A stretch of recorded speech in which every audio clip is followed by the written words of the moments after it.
en particulier nous attarder à la vie de Napoléon Bourassa. On a commencé la semaine dernière. Napoléon Bourassa qui naît en 1827, qui meurt en 1916, presque à 90 ans. Donc, mais il est mort à 89 ans, mais presque à 90 ans. On le définit, c'est toujours difficile de résumer la vie d'un homme, hein? Qu'est-ce qu'on dira de nous dans 100 ans?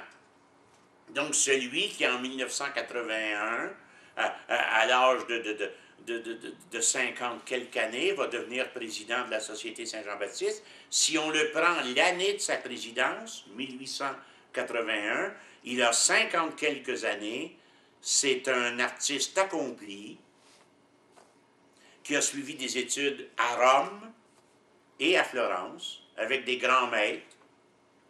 Un de ses maîtres, c'est le fameux Overbreek, qu'on appelle, nous, très peu connu ici, je vous le prononce à l'hollandaise, c'est un nom d'écriture flamande, et qui était maître d'une grande école à Rome, qui a grandement influencé. À cette époque-là, il y avait ce qu'on appelle, si vous allez à l'église Notre-Dame de Lourdes, au coin de Saint-Denis et Sainte-Catherine, la chapelle Notre-Dame de Lourdes, c'est la réalisation de Napoléon Bourassa. Donc, j'ai ici une petite photo, là, vous pourrez voir tout à l'heure, habillé en peintre.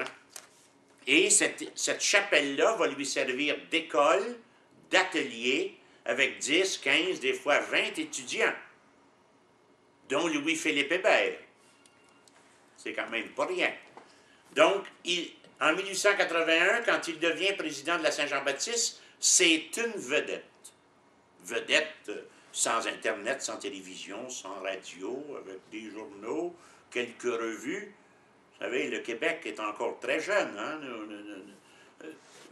Marcel Trudel, qui est un historien de l'Université Laval, a écrit un livre formidable qui commence ainsi « Je suis né au Moyen-Âge ». Mais moi aussi, je suis né au Moyen-Âge. Et pourtant, je suis né en 1951.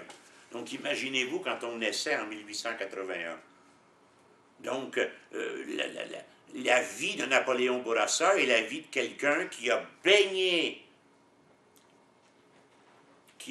dans l'esprit des patriotes de 37-38. Il est de l'Acadie. Vous savez que le village de l'Acadie a été saccagé. On parle du sac de Saint-Hermas, du sac de Saint-Benoît. Nous y reviendrons. On a des peintures ici à la Saint-Baptiste qui rappellent ces tristes événements près de Saint-Eustache. Mais l'Acadie, c'est un véritable saccage qui s'est produit là-bas. Un véritable saccage. La soldatesque a envahi l'église, l'a souillé dans tous les sens du terme, s'est servi des ustensiles servant à la messe, là, des vases sacrés comme étant je ne sais même pas comment vous dire ça, vous savez, comme étant des toilettes. Des urinoirs et autres. Bon, je cherchais le nom. Les toilettes à pédales, comme on dit à Paris, pour les toilettes arabes, à l'époque où j'étais étudiant, il y a plus de 35 ans. Donc, vous avez une idée de ce que je vous dis, là. Les soldats ont souillé cette église. Elle est devenue une écurie. Ils sont rentrés là avec leurs chevaux, tout ce que vous voulez, puis ils se sont installés, puis ils ont fait tous les dégâts dont je viens de vous parler. Donc, Napoléon Bourassa, quand il naît en 1827, il grandit là-dedans. Il y a 10 ans quand cela arrive. Donc, ça marque son esprit. Son frère, François, prendra les armes en 1937. Il y a 10 ans, puis il voit son frère le plus vieux prendre le fusil, puis aller tirer, puis se battre. Donc, il grandit là-dedans. Ce même François, de 1857 à 1894, sera député libéral, puis ainsi de suite. Pour ça, c'est toujours trop facile. Quand on parle de Napoléon Bourassa, l'histoire nous dit souvent, c'est un ultramontain, c'est-à-dire il est très près de l'Église, des évêques, des curés, des sœurs, puis ainsi de suite. Il va passer sa vie à faire des portraits d'eux autres. Des portraits des évêques, puis des portraits des supérieurs provinciales, puis des portraits des supérieurs, des fondatrices de communautés, comme mère Aurélie Cahouette, la fondatrice des Sœurs du Précieux Sang à Saint-Hyacinthe, qui a essaimé un peu partout. jusqu'aux États-Unis d'ailleurs. Donc, il va gagner sa vie, Napoléon Bourassa, en faisant des portraits. Notre ami Saint-Denis nous a rappelé la semaine dernière que les historiens le qualifient du plus grand portraitiste de son temps. Donc, c'est un homme particulièrement doué. Mais dans ses lettres, qui ont été publiées en 1929, 322 lettres, dont je pourrais parler honnêtement pendant plusieurs heures, j'ai lu et relu ce rare livre, parce que des fois, les vieux livres, ça coûte bien cher. Celui-là, j'ai payé 50 cents. Lettre d'un artiste canadien, Napoléon Bourassa, en 1929, édité à Paris, chez De Brouwer, et présenté par sa fille. C'est la seule édition qui existe. Mais là-dedans, il se raconte, là, c'est les lettres à ses enfants, à ses frères, à ses amis, à ses relations, en fait. Donc, ça dit tout.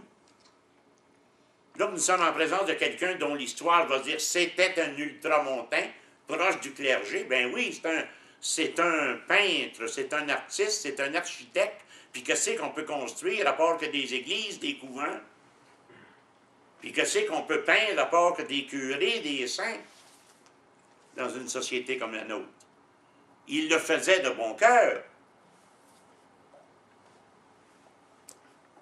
Cependant, ça ne l'empêchait pas d'être très ami avec son frère qui était député libéral.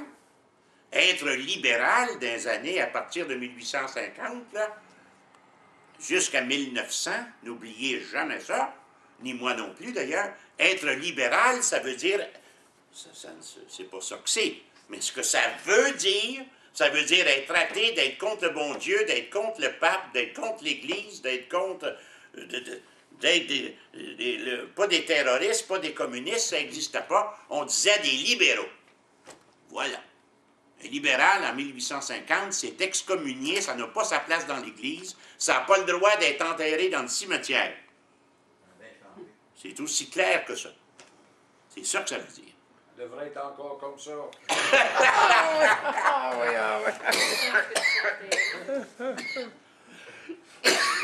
En effet. Donc, vous savez, il y a ultramontain, puis ultramontain, si vous comprenez bien ce que je veux dire. Bien sûr, il était proche de l'Église. Bien sûr, il était ami avec les autorités religieuses. Mais son frère était ce que je viens de vous dire, puis il va marier la fille de Louis-Joseph Papineau, qui lui va refuser le prêtre sur son lit de mort. Dans les années 1880, essayez de faire ça. Refuser, là, pas juste ne pas en avoir. Le prêtre est à la porte. Puis il dit non, je ne veux pas le voir. Et le prêtre, c'est son ami. C'est le frère de Napoléon Bourassa. Jean? Non. Jean-Baptiste est un autre. Médard Augustin. Exact. Bourassa. Il était curé de Montebello. Voilà. Et de la région. Tout le bout au complet. Ça m'a pris du temps, heureusement, grâce à des amis comme M. Saint-Denis, j'ai pu consulter le Canada ecclésiastique il y a fort longtemps. Le Canada ecclésiastique, c'est comme l'almanach du peuple, mais c'est pour l'Église catholique. Ça existe depuis 1868 à peu près. Puis quand on prend livre par livre, là, on a tous les diocèses, tous les curés, toutes les communautés, toutes les écoles. C'est comme ça que j'ai appris qu'il y a 150 hôpitaux aux États-Unis qui ont été fondés par des communautés canadiennes-françaises de sœurs. C'est-tu parce que c'est des sœurs ou parce que c'est des femmes qu'on n'est pas plus fiers de ça? Qui peut se vanter d'avoir construit 150 hôpitaux aux États-Unis? Dans tous les États, à la grandeur des États-Unis, de la Californie jusqu'à la Nouvelle-Angleterre. Les sœurs de Saint-Nom-Jésus-Marie, les sœurs de Sainte-Anne, les sœurs Grises, les sœurs de la Providence. Et j'en oublie des dizaines, là. Je vous le dis, ils ont fondé 150 hôpitaux aux États-Unis qui existent, là. Ce sont des grands hôpitaux. À New York, puis à Milwaukee, puis à Chicago, puis à Détroit, puis à Los Angeles. Nos femmes, parties d'ici, du fond de nos paroisses, là, qui sont parties aux États-Unis comme ça. Écoutez, il y avait à un moment donné 5000 sœurs de Saint-Nom-Jésus-Marie, 5000 sœurs grises, 5000 sœurs de la congrégation de Notre-Dame. Je ne vous ai pas parlé des frères encore, là, ni des pères. Cet aspect-là de notre histoire, un jour, sera mis en évidence.